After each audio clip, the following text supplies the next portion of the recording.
What's up, everybody, and welcome into the Backliners podcast. It's Aggro and BaRRaCCuDDa as per usual, and we've got an episode for you here today. BaRRa, SPL Play-ins were this week, or this last weekend.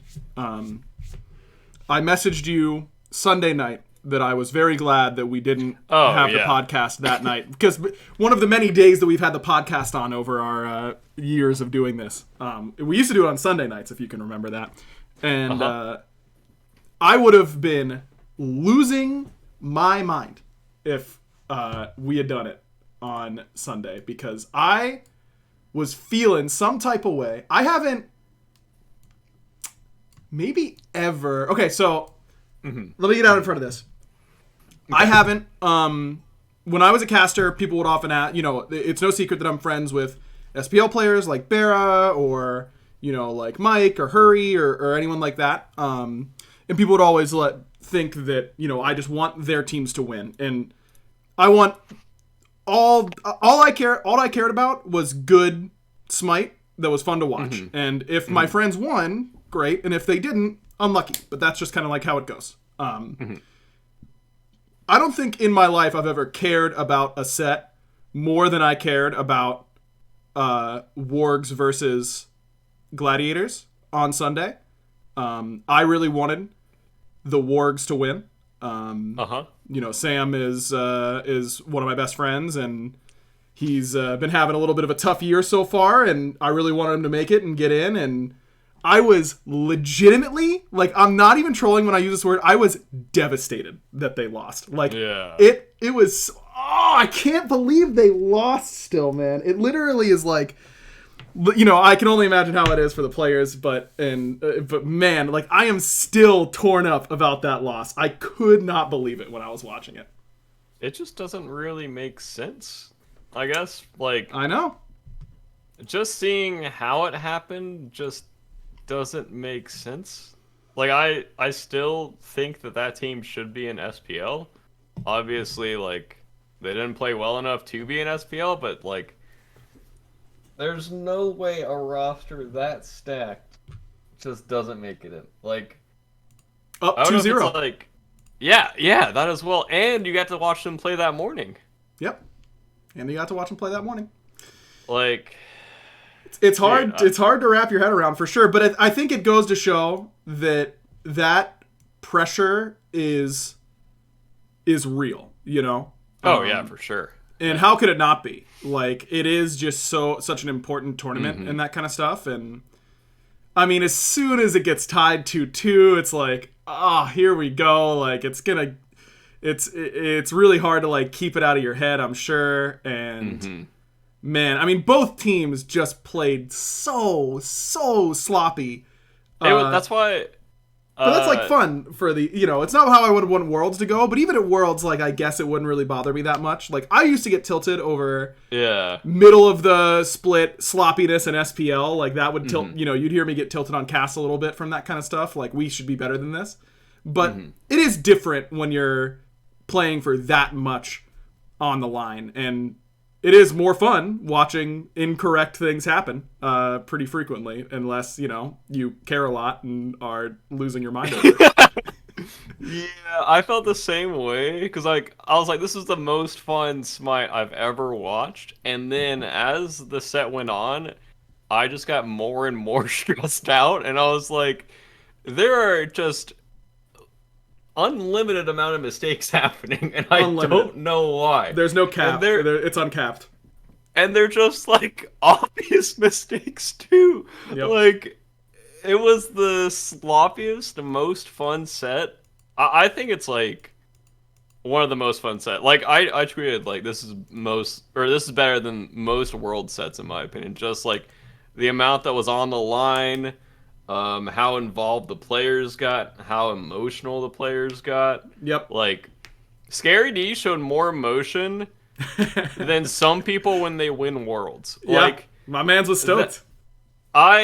Scary played so lights out, and then also made so many stupid plays at the So same many time. terrible plays, but so sick sometimes. I just couldn't, like, expect. I didn't know what to expect, bro. And that's the thing. Okay, like, You could give me the first 3 seconds of a fight. If I can see, like, you know, relics and ultimates and who has what, I can tell you who's going to win based on the first 3 seconds of a fight, like 95% of the time in an SPL fight, right? I think I had a 10% like hit rate on what I thought was going to happen when a fight started. Yeah. Surely they're going to use a relic here. Surely they're going to land the, you know, off this CC. Surely this, and it's just whiff, no relic. Why is that guy walking that way? Why are we using this ability here?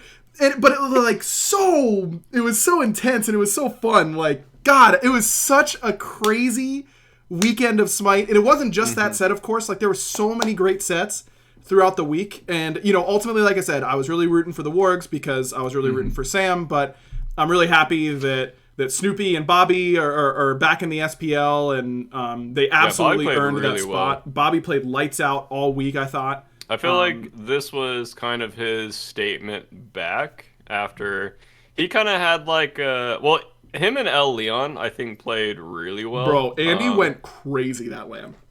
Yeah, there's not a lot of times where I feel like, all respect to El Leon, but I feel like sometimes his hype doesn't like match him, I guess, or like the fan hype. Sure. I feel like he outperformed his fan hype at this event. Oh, for sure. No doubt. Absolutely. There was no this event. There was no jungler better than him minutes 1 through 20. He just went crazy. There just wasn't. He set the pace really well. Just at an unbelievable rate. I was really proud of him, bro. I'm happy with how I'm happy for him. I'm always rooting for him, former teammate of mine, and just absolute monster. And you know, because of the community that he has, being a larger streamer and all that kind of stuff, like that comes with as much negative attention, if not more, than the positive attention. People love to hate on him as well, which is kind of unfortunate. Yeah, it gets you a label and that kind of stuff, even among other players. But I hope that he gets a shot on a real top-end SEC team, because he played like he deserved it, for sure. I completely agree. Was absolutely great this event. I don't necessarily want to my brain is just so all over the place with everything about it. Like, this would just be like a rant. For you. That's basically what it's going to be. I mean, I just want to like rant about the whole. I want to rant about every single team and like all this kind of stuff. Man, it was. I watched like almost all of this event. First time I've been able to dedicate that much time, and it was really nice and was just unbelievably fun to watch. The Eldritch Hounds, let's start with them because they qualified to the SPL first. I gotta say, as someone who has always been a big Ducky fan out of game and a little bit of a Ducky roaster in game from time to time, my man's went off. He played great. I felt like Ducky had the best understanding of what he wanted to do in the meta and picked according to it, played according to it, and built according to it. I completely agree. That is harder than it looks, especially like with so little time to prep. And the Hounds as a whole looked really good. I mean, we know that Coast is SPL they shouldn't level. have beat Glads. They shouldn't have beat Glads. They should not have beat Glads. Bro, the Glads were so good early game and so bad late game. So bad late game. It was actually crazy. I was getting the biggest Season 6 SSG vibes watching the Glads. Dog, I was thinking of you guys. I literally thought of you guys. I wasn't kidding. I meant to tweet about it. I forgot. I was like, it doesn't matter how well they're playing in the early game. I don't know what's going to happen in the next 5 minutes, bro. I literally don't know what's going to happen, man. I couldn't. I had no idea. The deaths they were having late game were crazy. The relic usage they were having late game was crazy. The Phoenix sieges, good lord. Good God. Back to Hounds. Okay. No. I'm on it right here. Okay. Okay. Sorry. If Dude Man Bro front lines a Phoenix Siege and doesn't press a relic in an SPL game and I was casting, I would lose my mind. Like, I would not be able to hold it in, bro. Because, look, I held it in. There were a lot of ADC players that were really notorious for this stuff. Arkil did that constantly. Just constantly would frontline face tank every ult, whatever. Lose the siege. Netrioid, guilty, super guilty of it. Guilty. Guilty. His positioning and relic usage was so bad, I could not believe it. I couldn't believe it in the late stages of the game. Like, oh my lord. It was... Because you knew it was coming every time. Like, the first time, sure. The second time, okay. The third time, like, bro, come on. The 10th time, it's on us? Bobby should have just inted so that he didn't get a chance to. Like, that was the only option. Like, you've got to... You know that that's just how it's going to be now. You got to play around it. Like, he was not changing a thing that whole time. I was losing it. I think... Was it him or Scary that got Atlas 1-2'd into the Phoenix and died on solo side? I can't remember who it was. But yeah, Scary had some crazy deaths too. Yes! And I'm like, what is happening? Every fire giant, like, I don't know what's gonna happen on these sieges. Bro, I'm not even talking about I watched Stu. A man who went crazy on stage at finals not that long ago, eat a whole Hunbat's ult at 44 minutes in the game. He was playing Freya. He had beads and ult and Aegis. You know what he pressed? None of them. None of them. Did he die? No, he lived! But everyone else died because their ADC got chunked for 70% and then did nothing. Like, I watched it back. I literally could... How did he have the presence of mind to not... Every ADC in the world insta-panics both relics, which is also bad, but it makes sense.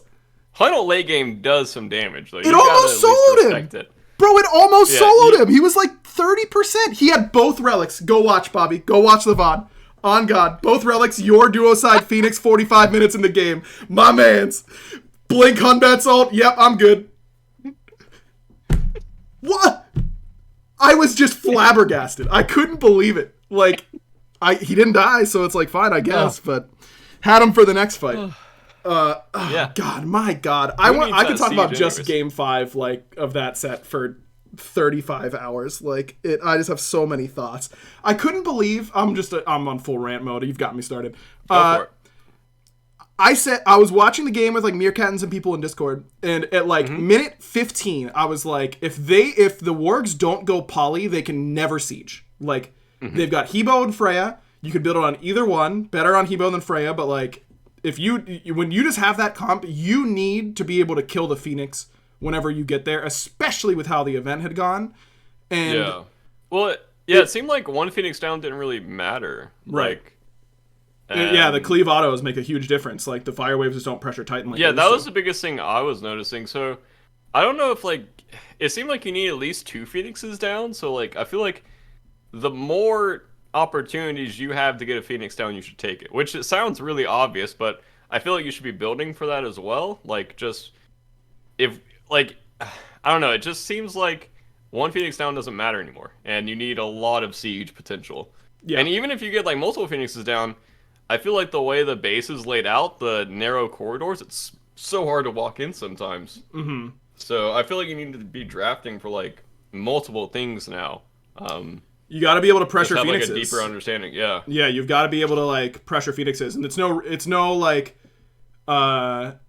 surprise that Tiamat and Merlin were really good, even outside of abusing the best build. Like, those are 2 of the best siege defense mages in the game. So, and really good on offense too. And really good on siege offense, exactly. Yeah, I agree that Bobby said in chat that teams in this lane also refuse to split a lot with fires, including them. I was surprised at that, especially with like runic bombs and that kind of stuff. I mean, splitting just gets so hard to defend if you can.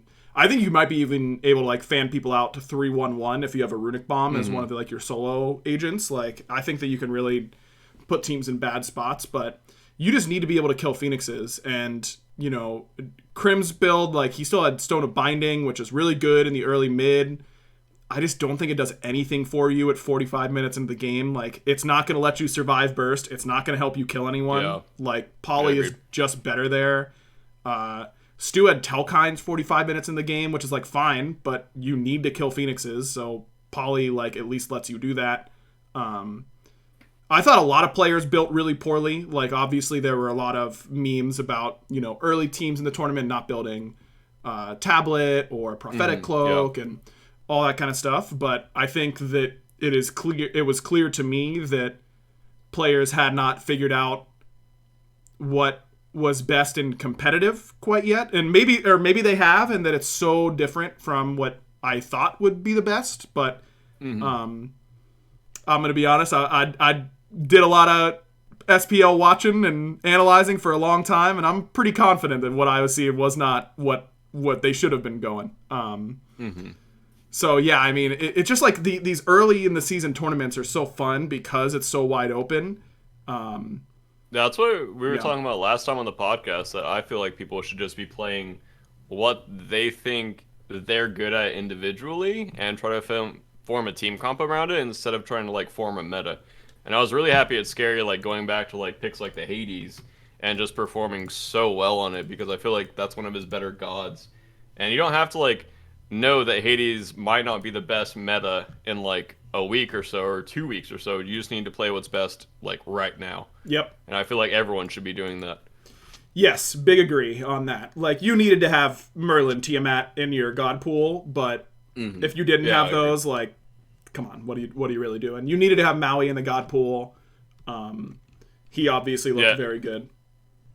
Yeah, Maui on this map is just crazy. I mean, Maui before was pretty crazy at Worlds, but I think on this map is just crazy as well. I don't think he got any worse, and then his clear is really good early game as well, so he's just a highly valued pick. And his lane 2v2 is crazy, his peel is crazy, like, yeah. Good job, Aggro. Thanks. Broke it. That's how it goes sometimes. I wanted to ask you about ADCs because the talk was kind of going to be that it was all magical ADCs all the time. I thought Freya did not look as busted as her priority was. I was going to bring that up as well. Yeah. I just feel like Freya does one thing really good, and that's kill someone in a 2-1 combo. If you're not getting those opportunities, I feel like most other ADCs are better. And also, if you're not going to be able to... Well, there was one game Stu got an early lead, but couldn't utilize it at all. And I feel like that's one of Freya's biggest strengths, is once you get hasten, the other ADC can't farm. And you can just put a lot of pressure. What game was that? Was that game 3 or 4, maybe? I don't remember. They're all just combined at this point. I think we watched, 40 Smite games for 4 days. So. Yeah, I really did. I was loving it. Yeah, I was loving it. Yeah, it was game 4. Yeah, Stu got off to a huge lead early. I think this was the game where Bobby, absolutely hard-inted level 1.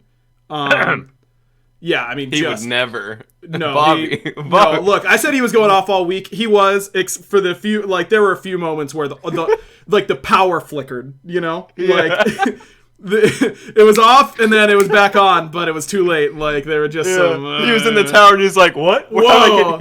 How? Atlas can do me? What? What? That doesn't seem right." On the tower line? Yeah. No. Yeah, it was. Stu was so big this game, and I thought the exact same thing. Dude Man's lane, especially you know better than me, I feel like CERN should just be food to Freya, if Freya's ahead. Yeah, the only way the CERN can really live if he hits the 2, because if he hits the 2, then he's fine. Because you can obviously just ult afterwards if you get the beads with the 2. But if he misses the 2, you always kill him. And also, you can just sit in the jungle and force him to, take an awkward path back to lane as well.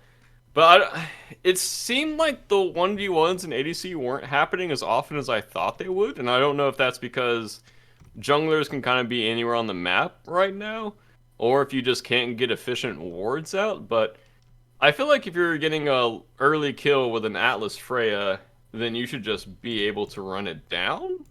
Yes, I agree. That game should have been over. If from the duo side of the map, that game should have basically been over. Also, I think someone in chat said they first picked Freya. I do not understand that at all. I get that she's good pressure in lane. She has good 1v1 potential. But the amount of mitigations that solo winners have... I mean, I haven't played much with Freya. I think she's banned every ranked game. But from what I was seeing, I feel like I wasn't seeing very many Freya moments, except for one time at Gold where Stu just beads and ran in and killed some guy and then baited their whole team. Right. But that scenario I feel like is so rare to happen consistently. I don't know. I just wasn't a big Freya fan either. Yeah. Sorry, go ahead. And I kind of felt that way around Oloron as well. If you're picking Olo and their front line is unkillable, like they have CC immune ults or something to get out of it, I just feel like Oloron doesn't do that much. Right. He's just kind of there. Like, yeah, he has good lane pressure. Yeah, he's going to get the bastions early. But you're always, like, susceptible to ganks. You're always susceptible if your beads are ulted down. Like, and that eliminates all of your pressure early game if the jungler has one good rotation or if the support has one good rotation on you. Yep. I do think he's really good at fire giant fights sometimes, but I don't know. I mean, obviously we haven't scrimmed yet. But yeah, I didn't really understand the all-around value either. Yeah, I really feel like there's a lot of discussion about ADC strength and all that kind of stuff right now. ADC did not look very good at this event. But this might, and maybe this is this take could be totally off base. But I really feel like every ADC played pretty bad overall. Like, didn't build the way I thought they would be, didn't play the way I thought they should, didn't pick the way I thought was making the most sense to me. And then, yeah, they didn't end up looking that good, but like, and maybe it is just such a hostile meta that they can't look good, but I kind of find that a little hard to believe. I kind of felt like that role as a whole, individually, did not play well as players outside of what they were doing, like, you know, what their numbers would do in game. Yeah, I agree with that. I think also it's a big difference from ADC landing in Season 9 to Season 10. I think Coast is one of the biggest examples of that, where Coast would just kind of bully other ADCs and just kind of run it down. And then I think his first game on Wednesday we talked about on the podcast, he just got ganked and ganked and ganked. And then after that, I was proud of Coast because he stopped kind of like jamming his dent as much, but he still would like pressure occasionally. Right. And I think being able to make those transitions and are kind of difficult for ADC players because you get so used to playing a style for like a year and then, okay, now the jungler can be here at 1:30, jungler can be here at 2 minutes, jungler can be here at 2:30. We need like consistent wards out. And I think for ADC players it's kind of difficult. I mean, not obviously giving them like excuses for, I think the way they played was not well. Right. It was not good. Yeah, I think there was a big difference for ADCs and how you lane now versus before. Yeah, I definitely agree with that, but I think, you know, chat is all saying it's the role isn't good in the meta and all that kind of stuff, and what I'm saying is I think they made it look worse than it is with their play. Generally speaking, I think ADC could have looked and been a lot stronger this event. Individually, I think most of the ADCs just did not play particularly well. And for what it's worth, I felt like a lot of the solo laners were kind of going off. Yes, I do mean literally all of them, chatter. Yes, that is what I've said explicitly. Coast looked the best of all ADCs. Dudeman made it legitimately nearly impossible for his team to win any siege. Stewart ate a full Hunbat salt at 45 minutes into the game. Name any other ADC. They ran it, dude. They ran it down. They were hitting the wrong people. I swear to God, something happened to all of those chairs in every booth. The decision, I felt like I was in the Twilight Zone. I think Coast played well towards the end. Coast was the only one who played like a human that whole event. I swear, bro. I watched Warchi int on so many picks and then pop off on other ones, but what was going on with him, bro? Like, what was happening? Warchi was going buck wild, bro. He was having fun. I love the pick some nonsense, run it down, my role sucks. Like, I love when I hear that, man. Like, what are we talking about, bro? Like, I'm not saying ADC is the strongest role or anything like that. I'm just saying it is not a role that you can just go, well, I'm worthless. 7th binning in every wave. I'm not doing, my role isn't important, whatever. Like, they are there to end the game. Like, they need to be the ones to end games, and they were capable of ending games via the siege And many of the players did not play well on that, is my opinion. Mm-hmm. Yeah. I mean, I would completely agree with you. I feel like most pros would agree with you as well. Yeah, dude, every jungler, support, and solo laner watching ADCs play this event were like, oh, baby. Bro, imagine what Lazarus would have done to these ADCs. Imagine. Oh, they would have eaten them alive, bro. He would have turned them inside out, bro. He would have been 15-0. Like, it would have been disgusting. Like, yeah, anyways, okay.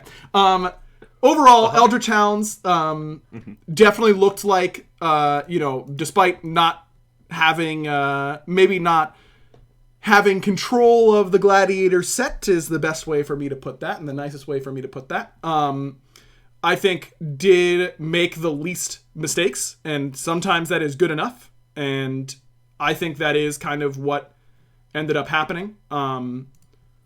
Overall for that team. I think I was very impressed with how Ducky played, as I mentioned. I thought Coast was by far the best ADC, and it really wasn't close. I thought Quig and Oath showed a lot of mental game that they needed to show me in this tournament. Agreed. Like, a lot of really good, late game performances after not having a good early game, looking for their opportunities, all that kind of stuff. I was happy with how they played. And Benny, despite not building tablet, which is kind of criminal, played really well mechanically the vast majority of the tournament. So Hounds looked good, and I'm excited to see what they do in the SPL. It is oftentimes that we see teams play well in these events and then not play well in SPL. Last year's Valkyries are a great example of that. But I just can't hoping wait they can continue. 2 to 3 months from now, and people are just saying Friends League again. Yep. I'm just waiting for it. I'm already mentally preparing for it's a Friends League. Why isn't this guy in it? It's I'm so ready for it. I'm so excited. Yeah. Bro, I'm sorry. I've been a Soul Gem truther for so long. Everyone's asking me about Benny not building, or it's like mentioning Benny not building tablet. I just don't see a world where Soul Gem, if I have to choose, Benny's like, I don't have room for it. It's too slow, all that kind of stuff. If you have to choose between Soul Gem and tablet, as it currently is, I feel like Merlin, I feel like it's not slow, is it? I feel like those procs are pretty easy. They're fairly quick. Like, I'm buying tablet, bro. All I'm saying is, tank's unkillable. Soul Gem, no pen. I know the proc makes it do more damage on that ability, but how about the rest? Like, I don't know. I just felt like, yeah, I've said what I need to say. We can move on. I'm very mentally stable right now, as you can tell for sure. This tournament, like, man, I was just feeling about it. I just had a lot of passion, a lot of raw emotion. Yes. I mean, same here. I was surprised that Glads were able to turn it around from the Hound set into the rest of the weekend. Me too. I mean, I don't know who was turning their mentals around that team, but to be that close, to lose the 20k game after the Mid-Phoenix Siege, that was really bad Mid-Phoenix Siege, and even to come back against the Wardens. Sets. They were down 1-0 in an elimination set against the Wardens. El Leon was absolutely 1v9ing them through the early game, and then late game, like, Joshy and everyone kind of popped off. And then games 2 and 3, they just crushed them. Like, they just turned around and crushed them. I really thought that the Gladiators might be done in that Warden set. They're clearly a better team than the Wardens were, but I thought their mentals might just be totally shot. I was very impressed that they were able to keep it together for that set, and then again to do it when it came to the Warg set was pretty crazy. Yeah, I'm excited to see how they perform in SPL after their mental resilience that they showed. Yeah, me too. I mean, they've got a lot they need to improve on, though. Like, a lot. Which is crazy. I didn't think that I'd be saying that about the Gladiators in particular, because they have so much experience and so much talent and all that kind of stuff. Like, normally, I'd be saying that about a team like the Valkyries last year, who have a lot of rookies, or like, whatever it is. But man, like, there has to be so much work being put in, because let's say they made, and I don't mean to call out the Gladiators in particular. Like, it is really true for the Hounds as well. If I would be saying the exact same thing about the Wargs if they had made it. Let's say they made 15 mistakes in the course of a game. An SPL team will beat you for like making 2 of that magnitude. Yeah. You know what I mean? Like or sometimes just one. Or sometimes just one. Right. You're just cooked. Sometimes just one if it's at the wrong time. So they are. They've got a lot they need to work on, but there is a lot to build off of, I think, if you're the Glads. Like, I thought Snoopy, outside of a rough Agni game earlier in the tournament and some rough relic usage in general, Snoopy looked mechanically really, really good. I thought that he really gapped Crim in their set up against the Wargs pretty hard. I thought Scary looked revitalized. I thought Inbound looked revitalized. Like, I think there's stuff to work with here. Yeah, I think Bobby had the best performance on that team, in my opinion. I feel like he was by far the most consistent player for them. And except when the power flickered. Yeah, except when that moment. I mean, that's not his fault. His power flickered. Right. Yeah, I was a little disappointed with Crim's performance. Me too. Especially with how much, I guess, hype was coming behind him. I think both of us talked about it as well. Yeah. I tweeted about it. Dude, his set Thursday was like nearly perfect. Yeah, I just expected him to carry that through to the better teams, and I think he had a Hebo game that was just crazy. I don't even know if they ended up winning that game. I think it was him, where he just died so many times early game, and I was like, what are you doing? He went 0-7 on Hell in the early game. Slow it down a little bit. But didn't they win the Hell game or something? They did. He popped off late, but the only reason they got there was because everyone else was popping. I really felt like, and this is no disrespect to Crim or to Stu, but I felt like the Wargs front 3 were crazy good.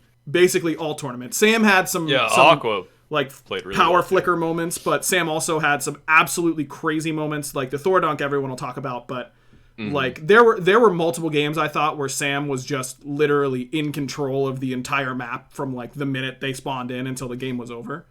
Aqua looked like season 4 Benji in some games. Like, he was just going, he could not miss a Herc 2, like looked unkillable. I thought Gamma played really, really well basically all week.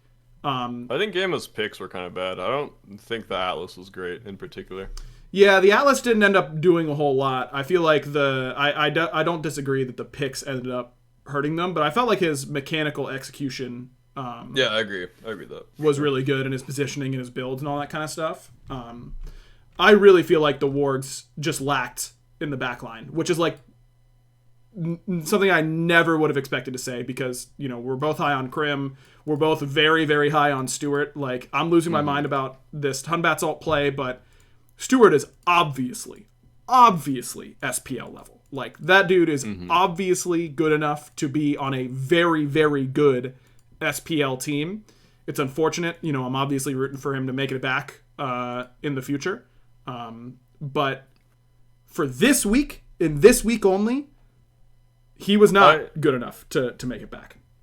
I will say, I think there's something about placing high at Worlds and then being late on adapting to new metas and new playstyles.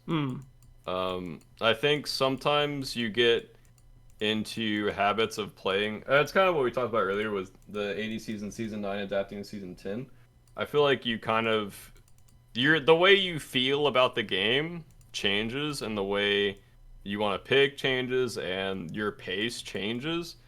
And I kind of feel that happened to Stu, where I feel like Stu wasn't completely adapted to what he should have been playing and how he should have been positioning, especially on a brand new map. I feel like positioning as a backliner is probably harder now than it is, obviously, anytime during the rest of the year. Yeah. Where you're just thrown into a brand new map and you just need to adapt on the spot to qualify. And I think Stu is way better than his performance that he showed. 100%. 100% Stu is an SPL level ADC and deserves to get another shot, and whether it's being picked up by a team or qualifying through another team. But for this week, he did not play well enough. Yeah, agreed. And which is just unfortunate. Bro, oh my god, I just remembered my least favorite moment. This might have tilted me. No, the Hunbats all tilted me more than anything else. This was the second most tilting play of the tournament. Game 4 of the War Glad set.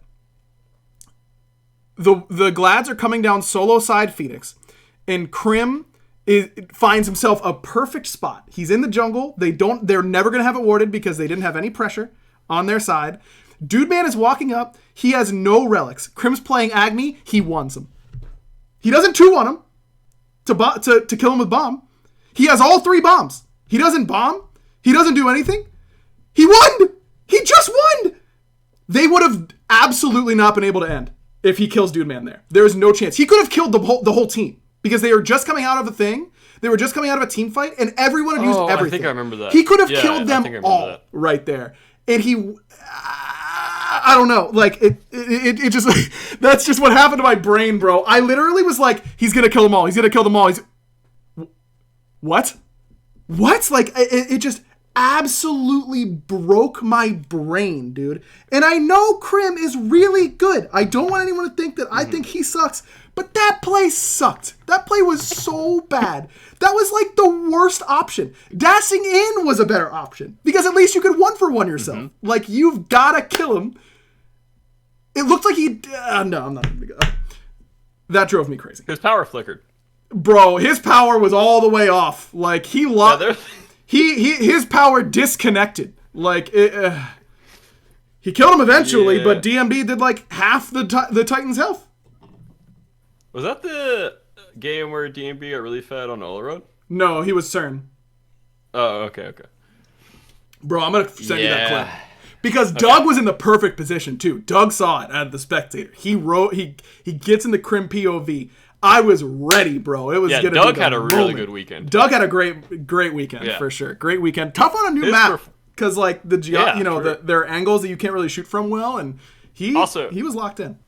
Maui jump has been going buck wild in Spectator, bro. It is throwing every direction. I don't know where that Maui's going. It's only Spectator, man. It doesn't look like that in game. It makes me so sad. It makes me so sad.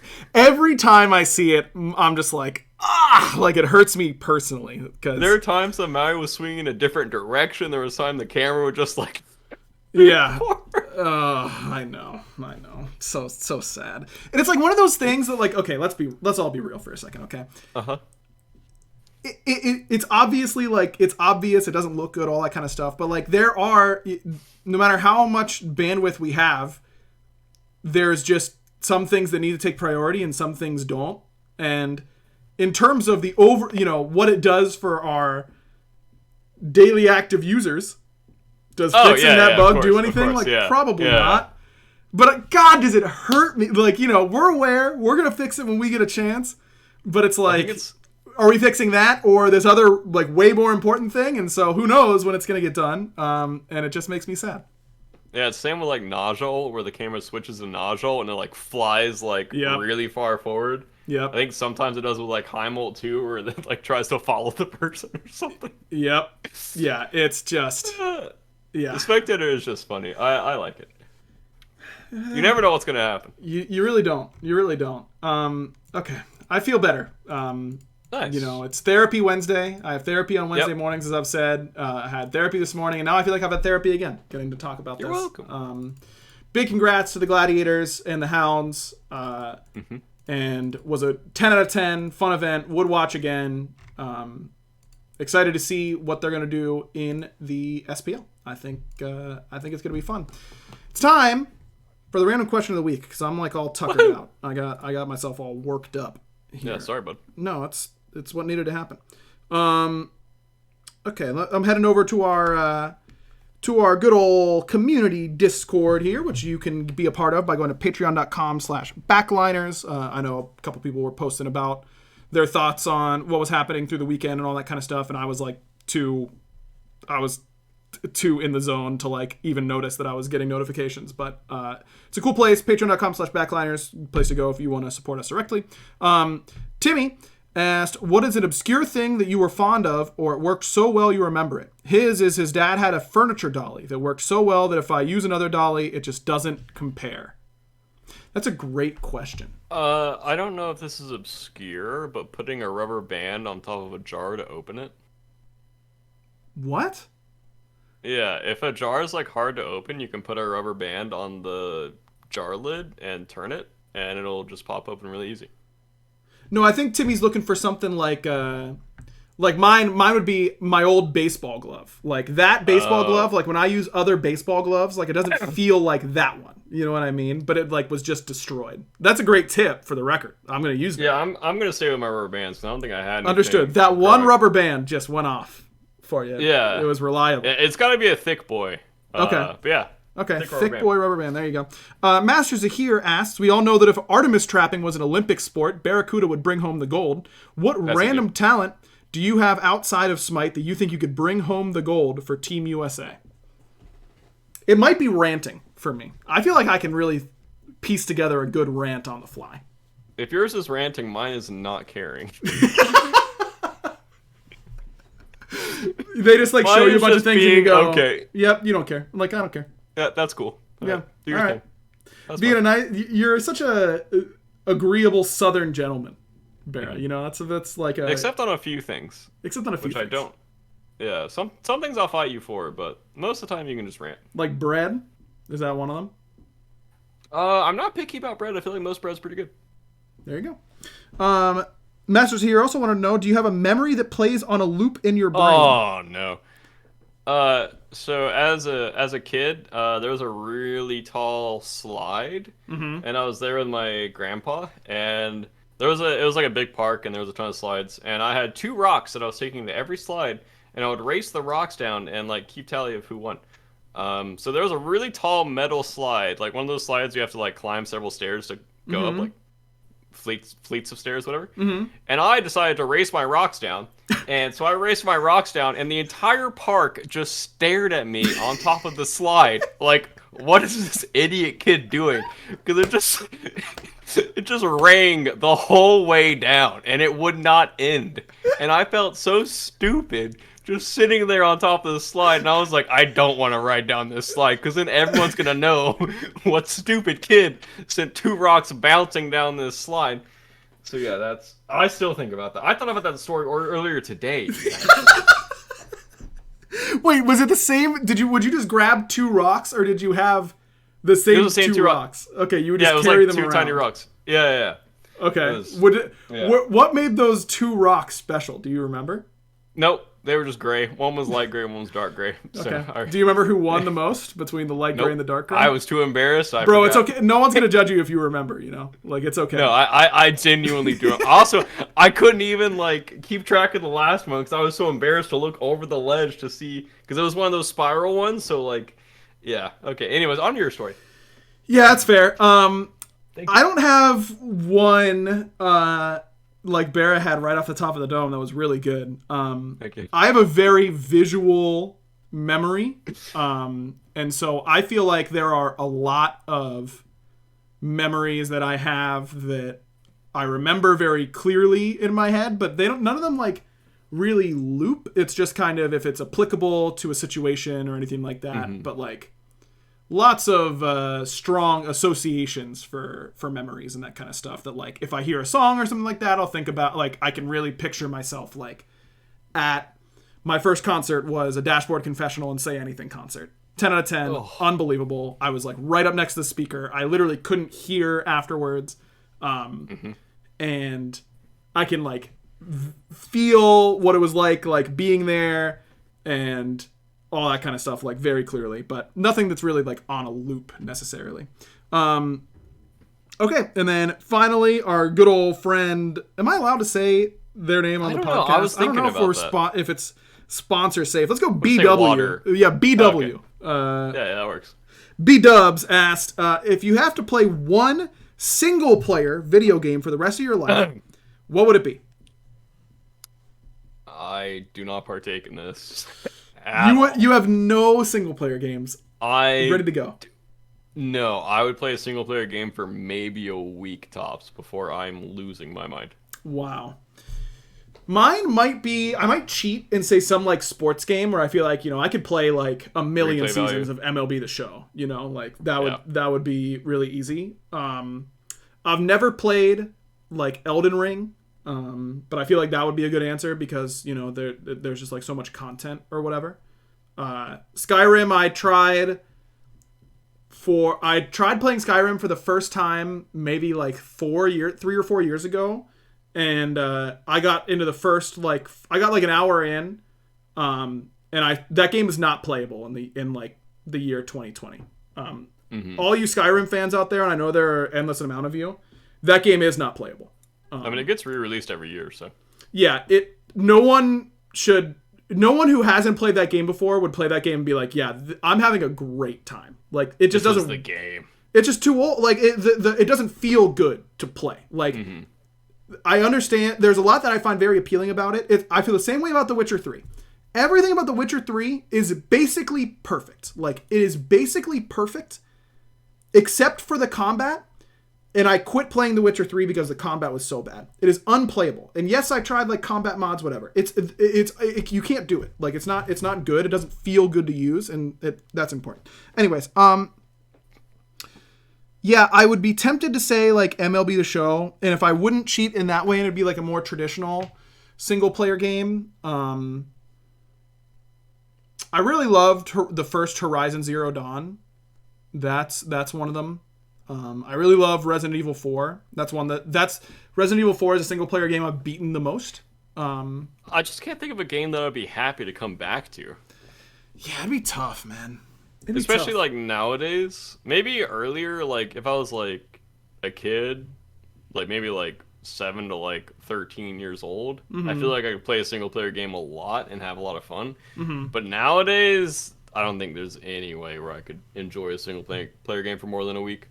Maybe, I think someone in chat said Mario 64. I feel like I could play that only for the reason of speed running it and like competing as other people that way. But if it was non-speed run, non-competition, non-community like based or anything, and me just sitting down playing the game by myself, I don't think I have a game where I would be enjoying it for longer than a week. Yeah, I don't think I could do it forever. I think I could play like MLB The Show basically forever. Like I think I could do that. Yeah. Any other like type of game, it just wouldn't change enough for me, but would be fun. Griff said Borderlands 2. That is a good answer. Borderlands 2 is a great game. Do you ever play any of the Borderlands games, Barry? That's like kind of that's a co-op. Yeah, I played it and then got bored. Yeah, fair enough.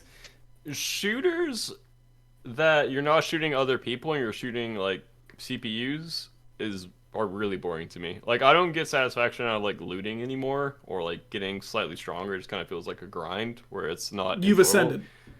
Yeah, I would rather be grinding on like a game like Diablo. Well, back in the day Diablo, not the latest Diablo games. Or like a style like that over like shooting and grinding that way. Fair enough. Makes sense to me. Well, there you have it, B-dubs. Those are... BaRRa would quit gaming forever before he dares touch a single-player game. Yeah, 100%. And that's that. All right, that's it for this episode of the Backliners. Big shout-outs to everyone for coming out. Appreciate y'all. We'll be back next week with another episode. I know we said we'd have some people from SPL Play-ins on. I am planning on doing that next week, but I knew I was going to be going off this episode, and what are they going to say when I'm like...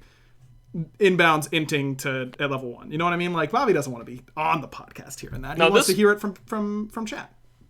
This podcast was your podcast, so that's right. This was to make you feel better, and we succeeded. It is. Scream, I'm right, you're wrong. That's just a blanket statement. I have to clarify that for the podcast that isn't reading chat whatsoever. We'll be back next week. Until then, BaRRa, you know what to do. Bye. Clean. Oh, so good. Goodness. Yeah. We did it. And under an hour, by the way. That was like a normally sized podcast. Yeah, I'm proud of you. You started Smite Talk at minute 1. Minute 1. I was geared and ready to go today.